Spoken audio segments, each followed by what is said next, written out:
Good evening. Welcome to South Asia Newsline. I am Uzma Jafri. Here are the top stories we are tracking for you on Friday, the 15th of November. Indian PM Modi says need to focus on trade and investment among BRICS nations. Relations with Afghanistan normal after recent row, says Pakistan's Foreign Office. And Sri Lanka gears up for crucial presidential poll.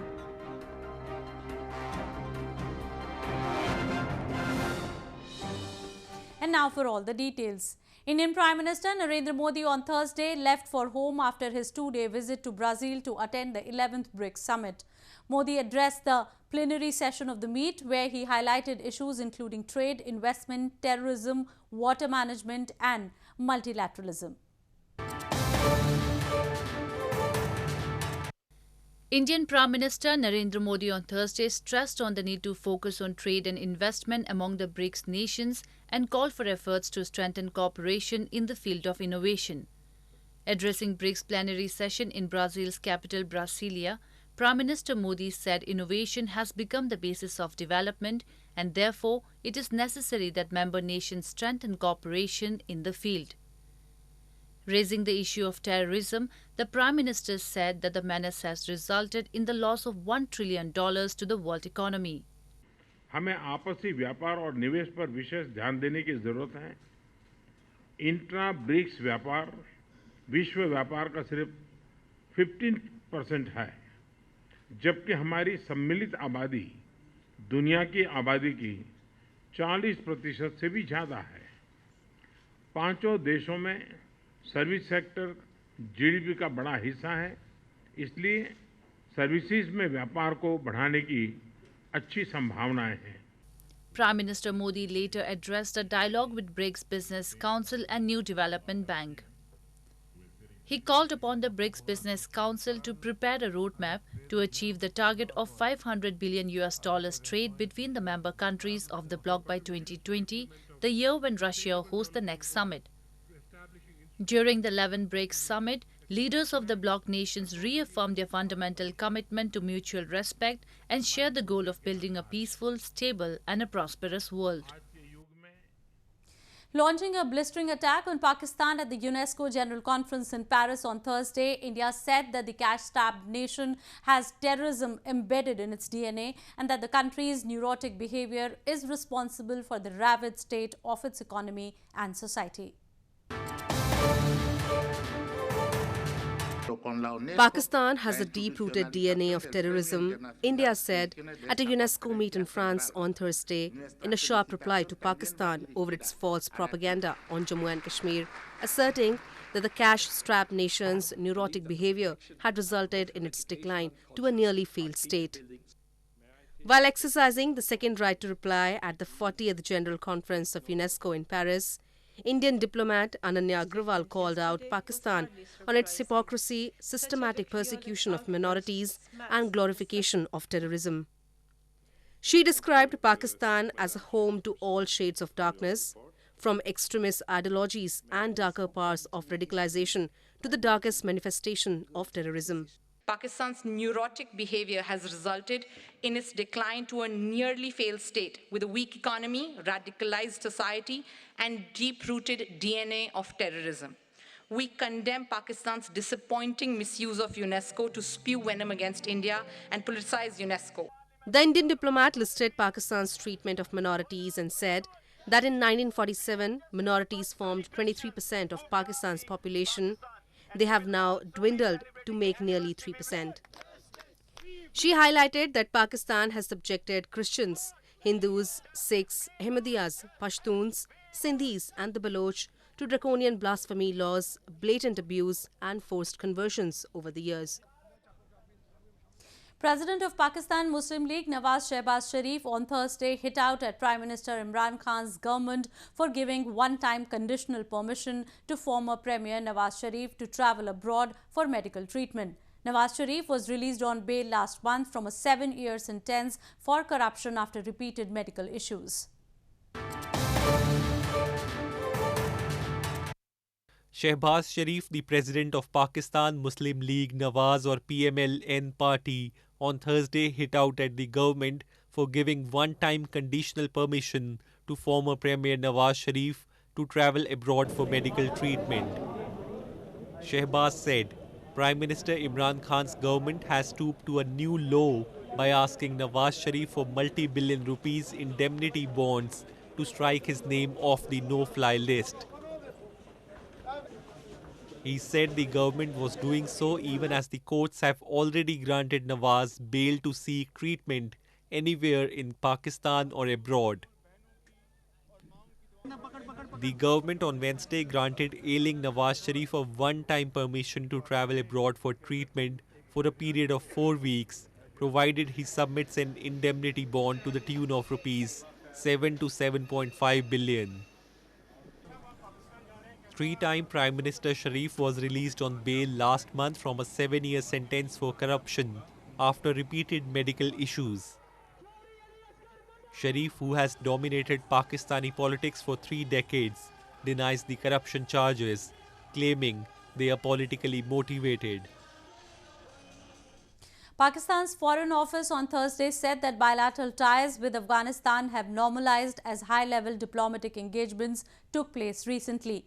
This comes after a diplomatic row resurfaced between the two neighboring countries earlier this month.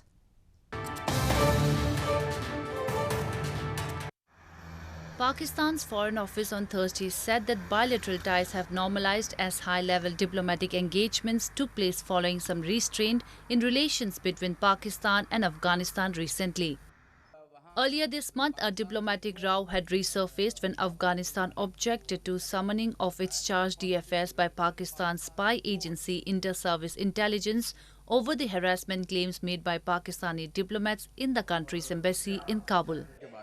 On November 4, Pakistan had also launched a protest in Kabul by halting operations at the embassy over the claims. A high-level delegation visited Kabul and held meetings with senior officials of the Afghan side. Recent bilateral developments were discussed. There was agreement to enhance mutual coordination and take steps to move forward. It was also agreed to hold Afghanistan-Pakistan Action Plan for Peace and Solidarity (APAPS) meeting in Kabul in December 2019. The Afghan government had also last month protested over a police raid on the Afghan market in Pakistan's Peshawar following an ownership dispute over the property. Kabul had then also closed its consulate in Peshawar. Sri Lanka will be voting on Saturday to elect a new president. Preparations were on full swing on Friday ahead of the polls that come months after Easter Sunday attacks that raised fears over the safety of the island nation. Sri Lankans will go to the polls to elect a new president on Saturday. The polls for a new leader is crucial as the island nation struggles with a sluggish economy, security challenges, and increasing political polarization. Ballot boxes and security were prepared in Sri Lanka on Friday ahead of the election. For the first time in Sri Lanka's history of executive presidency, no sitting president, prime minister or leader of the opposition is contesting in the presidential election. මේ අනුව මේ සියලුම රාජකාරී සඳහා මේ වන විට police නිලධාරීන් 60,175ක් මේ වන විටත් රාජකාරී යොදවලායි තිබෙන්නේ. පොලිස් නිලධාරීන් 60,175ක්.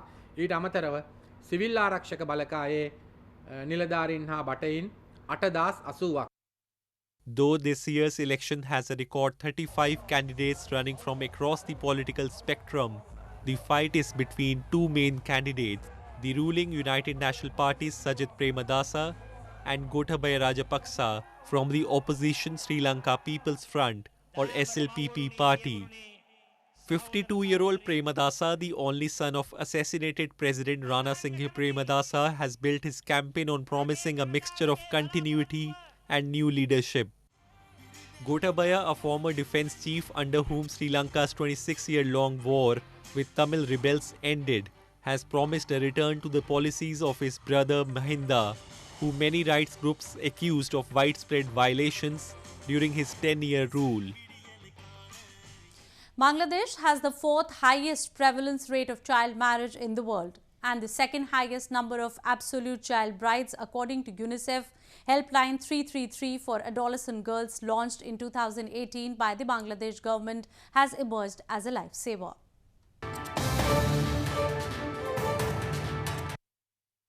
Bangladesh has one of the highest rates of child marriages in the world. Child marriage mostly leads to trafficking, and the link is impossible to ignore. Traffickers prey on the vulnerable, and child marriage is what makes young girls vulnerable in the first place. Young girls, especially from rural villages, are now escaping forced marriage by calling the helpline number 333. Helpline 333 for adolescent girls, launched in April 2018 by the Bangladesh government, has emerged as a lifesaver. Bangladesh has been trying to address such social maladies as child marriage and other social ills that have hampered the country's development in a bid to achieve the Sustainable Development Goals by 2030.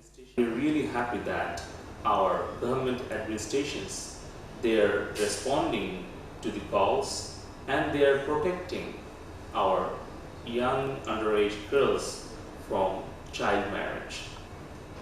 We hope in recent years, in recent future, Bangladesh will be child marriage-free country.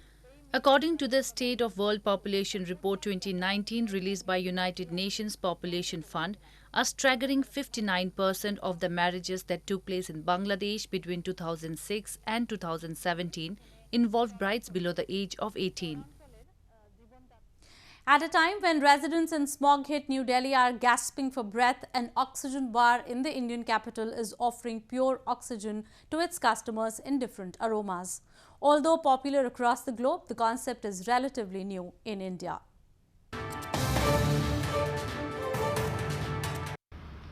A puff of fresh air is all what the Indian capital New Delhi is gasping for, as air quality is hovering from poor to severe plus category since late October. An oxygen bar that was introduced in New Delhi in June this year is offering the city a 15-minute session for the same in exchange for nearly $7, and the crowd is loving it. The bar, especially attracting middle-aged and elderly Delhi residents, also provides various fragrances for the service. Heart motor जो है वो that's the main thing.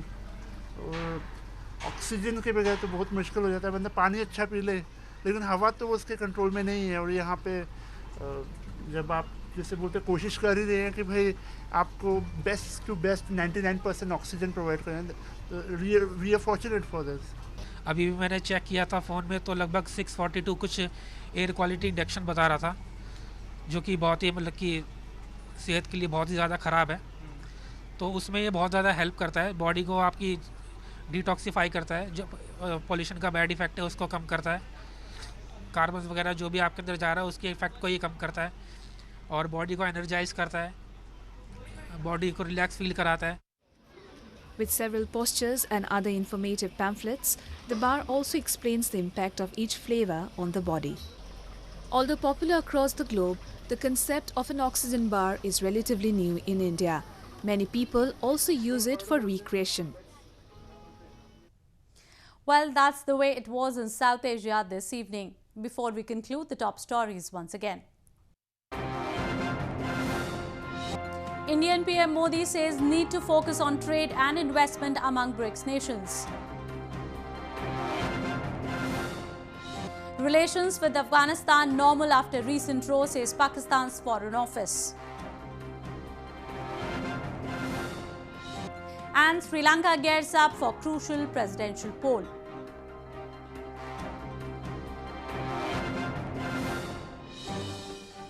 Now our viewers can watch the show on SouthAsiaNewsline.com. You can also visit us on Facebook.com/SAsiaNewsline and follow us on Twitter @SAsiaNewsline. That's all in tonight's edition. We will see you same time next week. Have a great weekend. Good night.